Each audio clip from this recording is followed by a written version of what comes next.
Hi, welcome to a special edition of the Alan Rosenberg Show.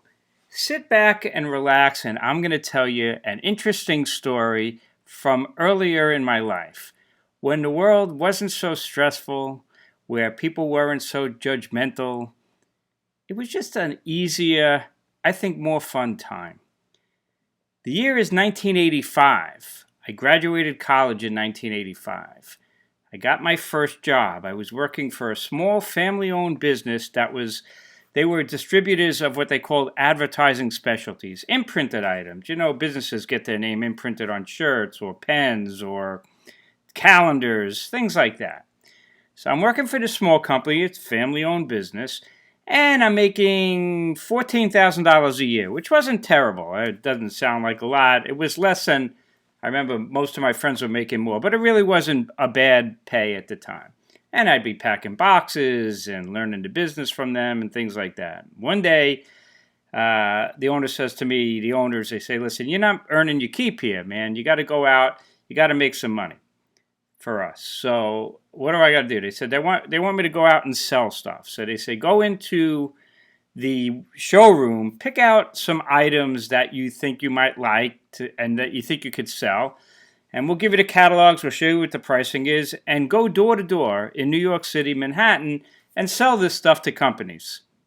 All right, give it a shot. Now, this is 1985 when I graduated college. You know, obviously, long before 9/11, the city was a much opener place, and you could literally walk into buildings and spend the whole day in a building just going floor to floor and knocking on the doors. So one day I'm in 401 Broadway, 2 blocks south of Canal Street. And it's a tall building. And I'm knocking on doors. And as I'm walking down the hall, I get up to just a plain, like, wooden door, no window or anything like that, small office. And it says in small letters, FEMME, F-E-M-M-E. Like, what the hell is this? I don't know. I knock on the door. And a woman opens up, and she's not very attractive. And I walk in, and she says, how can I help you? And I'm like, I'm here to sell, some stuff. Maybe you could use some promotional items for Femme, Now, I'm in the side of her office suite, I could hear the sound of sex going on, like in a door there. And I notice on the walls there's posters of pornographic movies. So just to go back a little bit, in the 80s, and if you were around then, one of the great highlights of your life was video stores and renting movies. The video stores were everywhere, and me and my girlfriend at the time, who is my wife now, we couldn't wait on a Friday to go to the video store and rent movies. And when we had kids, it was a highlight, and you'd get popcorn. It was really a wonderful time. I miss it to this day because, I'm a physical media guy. But when you go to back in those days, a big video store, in fact, Royal Video, I remember that when you walked in there, they had like the Cowboy Saloon doors, and that was where the adult section was. So every once in a while, we go in there. I was married at the time, and my wife wouldn't go in. But you go in there, to be women in there, and because back in those days, adult movies were movies. They were shot on film, they had plot, they had acting, and then they had sex in them. And some of them could be good. Some of them could be just not so good. And back in those days, if you read the newspapers, they had ads for the movies because it was like porno chic. The movies would actually play in theaters, and some of the movies crossed over. Little backgrounds. Anyway, I can see they got posters on the walls of adult movies. I'm like, this is great. This is going to be interesting. So I say to the woman, what is it? What's Femme? What do you guys do? So she goes, Good Housekeeping magazine, right? So I'm like, yeah. Now, maybe you don't know Good Housekeeping. Good Housekeeping was like to help housewives pick out the best of things, foods, pots, pans, whatever the hell it was. She goes, we want to be the Good Housekeeping label for women so women could enjoy adult films, but, we'll direct them and rate adult movies for women. I'm like, God damn, that is a great, great idea. I think that's phenomenal. She goes, thank you very much. So she goes, well, we don't have a need for your stuff. We don't really need... Oh, and what they were doing back there, the sound of sex, they would watch the movies. And then they would rate them. And I guess this was before the internet. They couldn't put it online. I guess they would write about it or something like that. Maybe in adult movies, magazines, they would write about for women, for femme.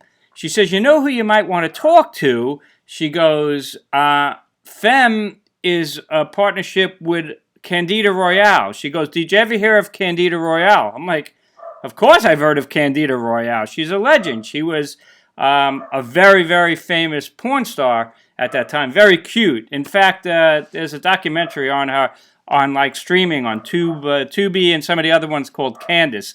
It's really, really good. And in fact, there's a big book about her right now. Kaminsky wrote a book on Candida Royale. She really tried to change the industry. Anyway, they said, here's Candida Royale's number. Why don't you get in contact with her? Because what she's doing is, under Femme Productions, she's going to make adult movies for women. You know, it's not going to have the quote-unquote money shot.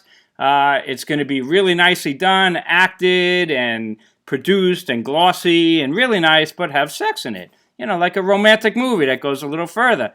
I'm like, this is awesome, man. This is great. So I reach out to Candida Royale. Actually met her. And she was very nice. And I somewhere in my archives, I probably got letters from her.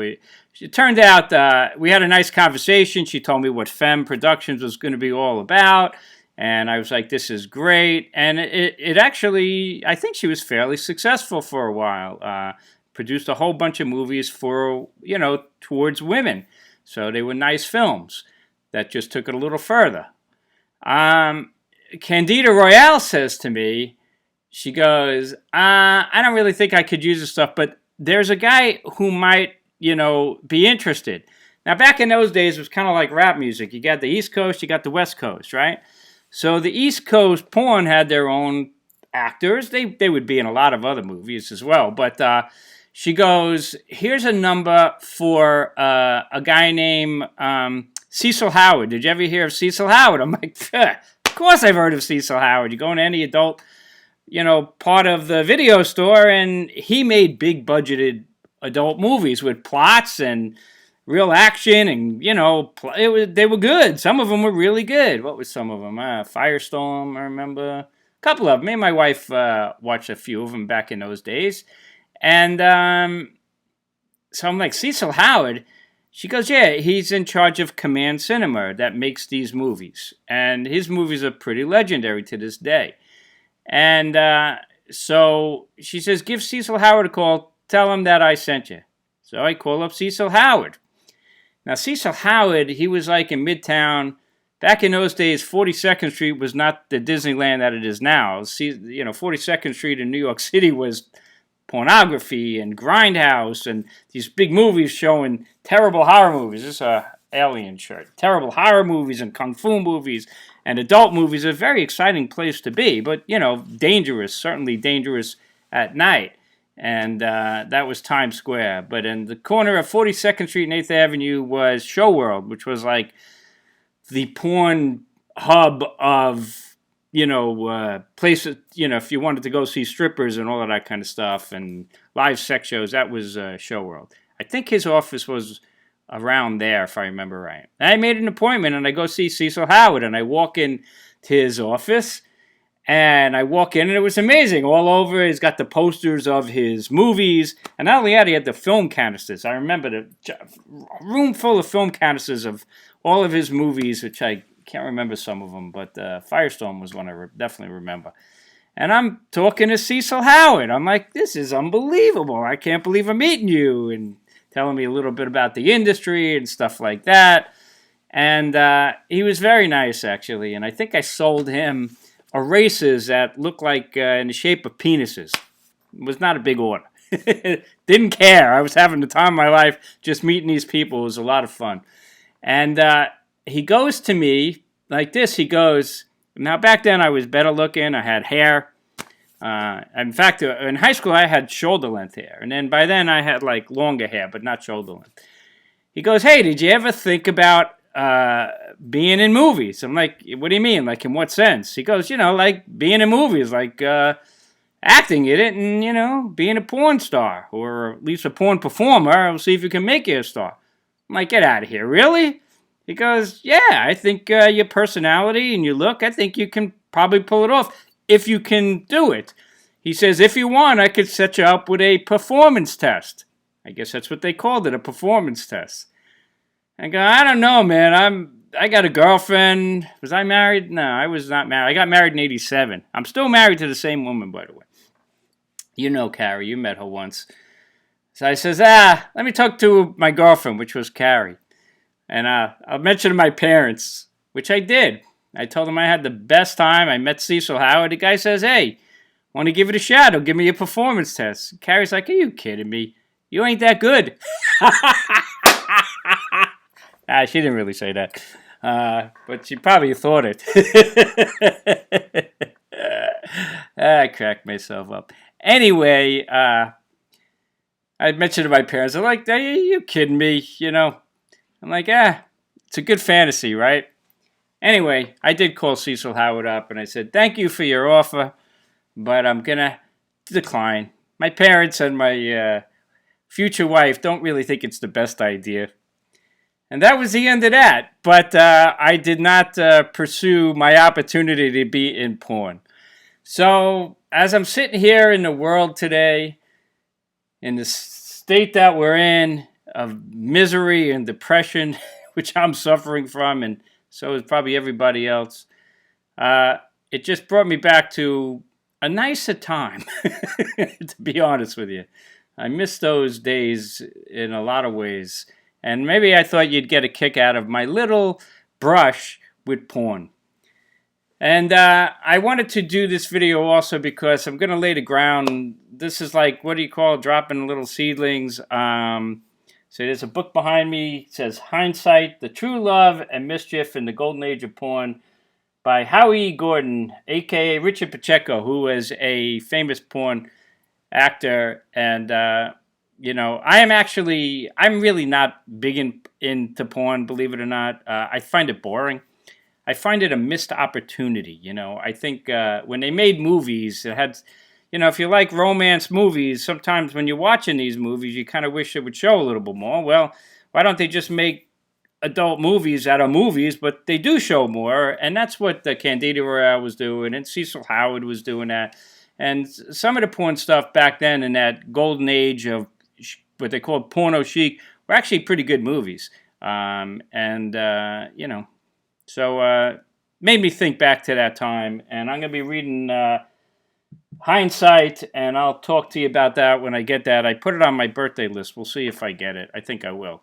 But I thought it would be fun to sow the seeds a little bit. You know, this is the Alan Rosenberg Show. And if you know my channel, I am nothing if not honest. And we have to lighten up in the world. And brings me back to those video store days. Good times. Alrighty. As always, thanks for watching. Feel free to send your comments. It's just light fun. But it's a true story and a good one. Alrighty. I'll see you next time. If you like my channel, by the way, check out playlists. You're not going to see another video like this. But, you know, if you kind of like it, I got some fun stories. So maybe one day we'll spread the wings, so to speak. Alrighty, I'll see you around.